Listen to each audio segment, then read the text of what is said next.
Good morning, beautiful people. Marie Alessi here. Today, I want to address a power that is hidden within you that you might not be aware of. And I really understand that there is a lot of you out there who already feel that power. And I want to say congratulations to you for utilizing it, for feeling it, for stepping into it, for claiming it, for owning it. It is so important that we do that.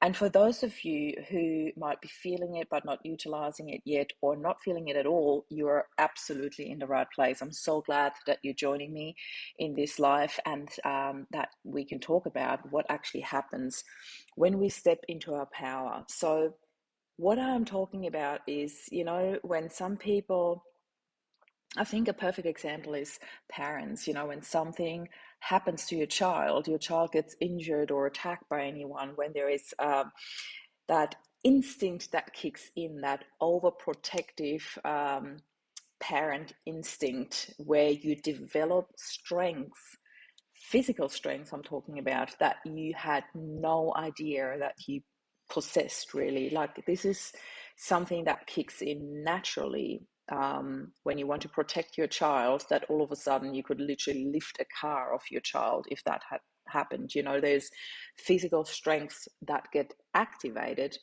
that you weren't aware of until that point when your child was in danger. So that is what I'm talking about. We all have hidden strengths within us that we are not really aware of, or that we don't know to its full extent until these powers, these strengths are triggered within us. And that often happens through either a threat or through adversity. And I still remember the first thing that I noticed after Rob passed, that I felt a strength coming up within me that I wasn't aware of. I always knew that I was a strong woman. I always knew I was quite powerful. I had strength in me. I felt like a strong woman. However, the strength that I felt after Rob passed was second to none. It was not comparable to what I felt before. There is a difference between feeling like you're a strong woman, that you can stand up for yourself, that you can stand in your power, you're owning your power, or the strength that I felt after Rob passed. And I remember one moment really vividly, and that was standing on stage in front of 500 plus people at a midweek funeral that we held. So, the church was really like, I remember we had these tiered seating, so I could literally see every single face in the audience, I should call it, when we were standing at Rob's funeral and I was about to hold his eulogy. But I wanted to deliver so much more than just a eulogy. I wanted to hold a speech on love and connection and choices. And I chose to do that because I wanted to honor who Rob was and what he stood for. I knew it was my deepest wish to honor him and to really portray a picture of who he was, but also put a message out there to the audience that I knew that Rob was standing up for and that Rob would have wanted me to deliver. And that was about love and connection and choices. And Rob was the one who taught me the concept of choices. He always said that to me, even before I stepped into the self-development world. He always said to me, you have two choices how to live your life. You focus on a positive or on a negative. That's simple. It's really that simple. Doesn't always make it easy, but it's that simple. And I loved him for it. He really planted a seed within me that was so important. And little did either of us know that this would really lift me to new heights after his passing. Nobody knew at the time when he first taught me, and it was very unexpected, as most of you know by now, but Rob passed from a brain aneurysm. So he was gone in an instant. There was no pre-warning. Nobody knew. He was completely fit and healthy in the prime of his life, age of 45, collapsed and died.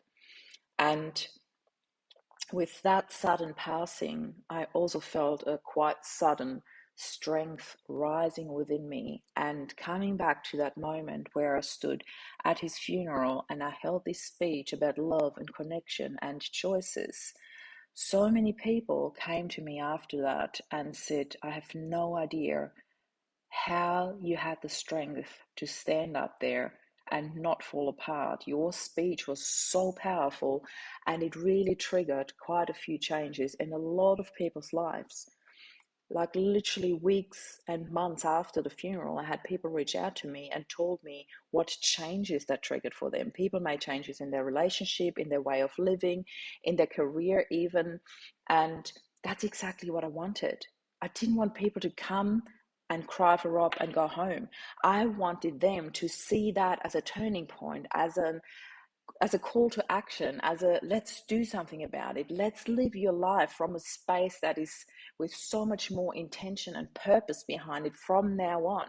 None of us know how long we've got.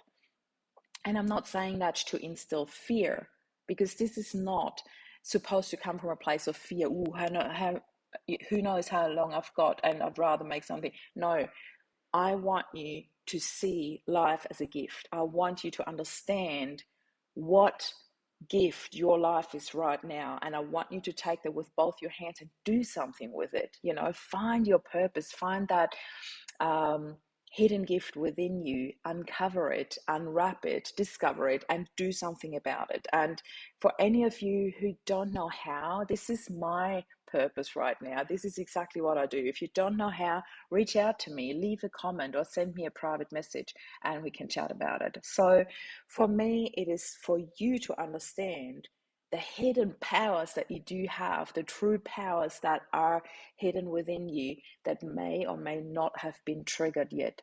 But rest assured, they are there.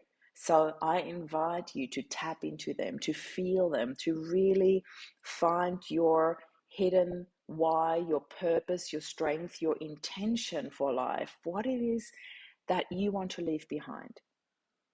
Because all of us have got a message, all of us have got a purpose.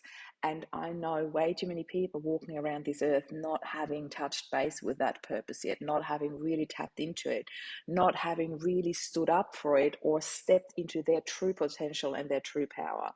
So for me, last week, I had this full circle moment. I had this moment where I stood in front of camera and recorded my very first TEDx talk.